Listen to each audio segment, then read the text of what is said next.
Hi, folks. Greetings to you.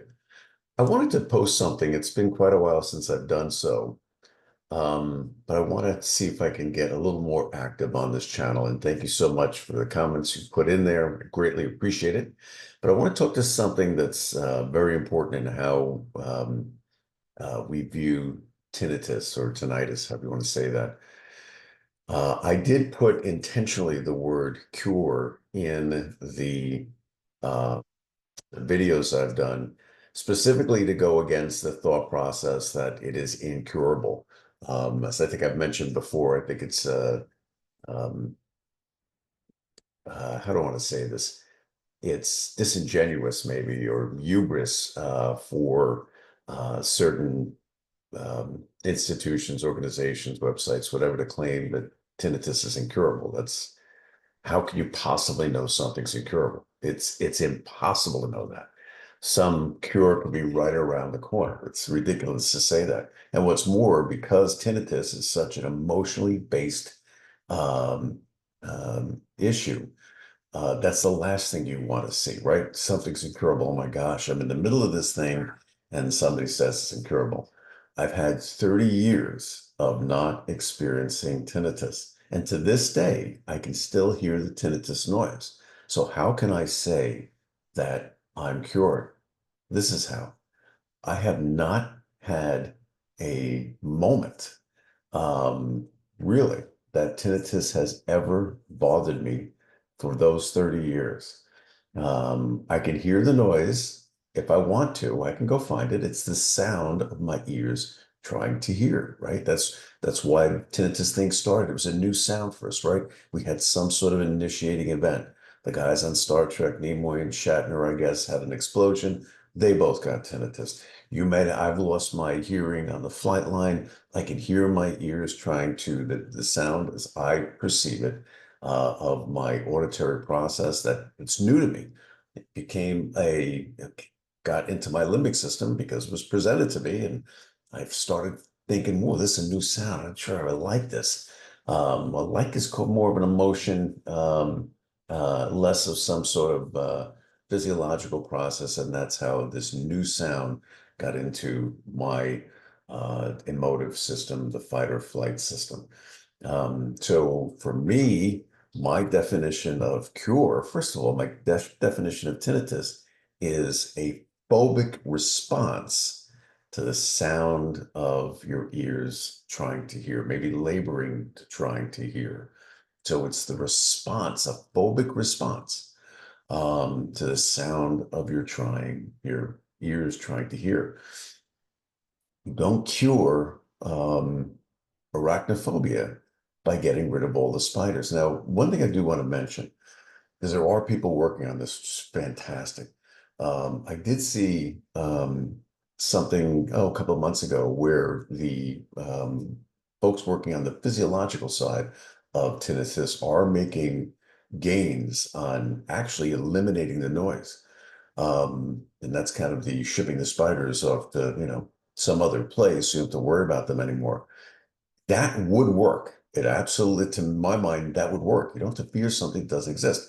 So in other words, if you have a fear of bridges and you never have to cross a bridge, well, that fear will never manifest.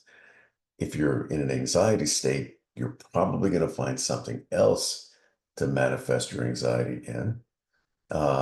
But bridges, no longer. You're not having to drive over them. The fear doesn't manifest. So with regard to tinnitus, if somehow these brilliant people can eliminate the noise of tinnitus, yes, then tinnitus can go away by eliminating the noise. But until that blessed day, there's another cure, and that is to not have it be a part of your life, the emotional part of your life, right? So when I say cure, to my mind, for 30 years, I can hear the noise when I want to, and only in every year or so, unless I'm thinking about it, like I'm thinking about it now and talking about it, I can hear the noise. Very mild. I don't have any adrenaline to it, don't have any fear of it. I have to really look internally to hear that noise.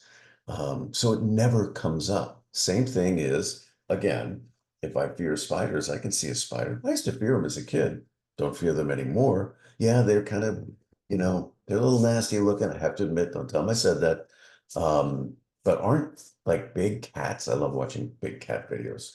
People petting these tigers and leopards and panthers. Love watching that. Um, and but those are killers, right? I mean, I think, just like any other animal, they have they could be have feelings of joy, emotion, love, all those things. But just because spiders don't look so nice doesn't necessarily mean they're harboring ill will.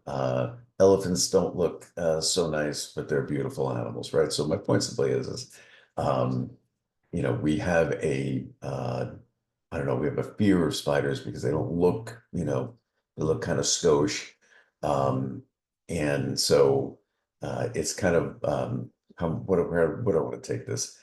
I guess just back to the cure piece. So the spiders are still there, but we don't fear them anymore. And again, remember we talked about this. You may have seen it where people have this deadly, not deadly. It's never deadly. People have this horrible fear of spiders, and somebody brings them into a room and puts a little spider, next to them, and eventually these folks get so accommodated to it and habituated to it that the spiders can crawl on them. They're like, you know what? This thing is not against me. And my own personal experience, it's very hard to get, at least the spiders that live near me, to get them to even attack you when I'm trying to like pull them out of a pool filter. They never do, even when their life's on the line. So the point simply is when I say cure, it's not that the noise goes away, but it's not about the noise. It's about your reaction to the noise.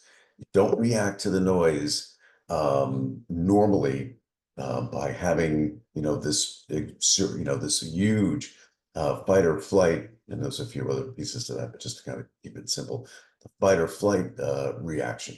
It's so loud to you because you're pumping adrenaline in to hear this thing. Your body's aware of it. Your body's a fortress trying to protect you against this noise, which you put in there, right?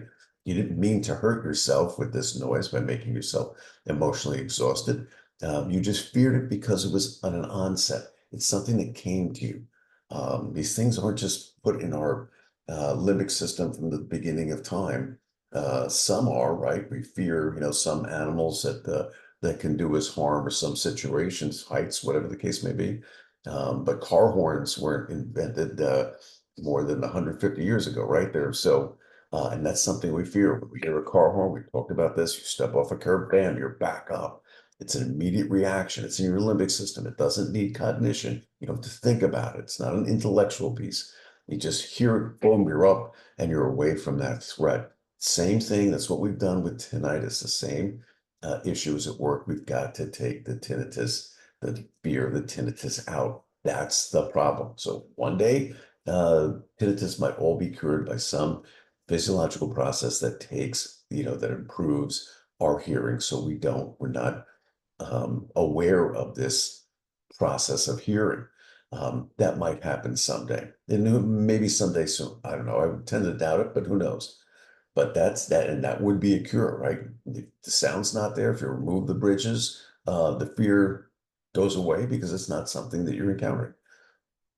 Until that blessed day, while we still can hear this sound, it is a not viable. It is an absolute cure if it doesn't bother you. It doesn't bother you because you never drive over a bridge, or it doesn't bother you because you don't care about driving over a bridge.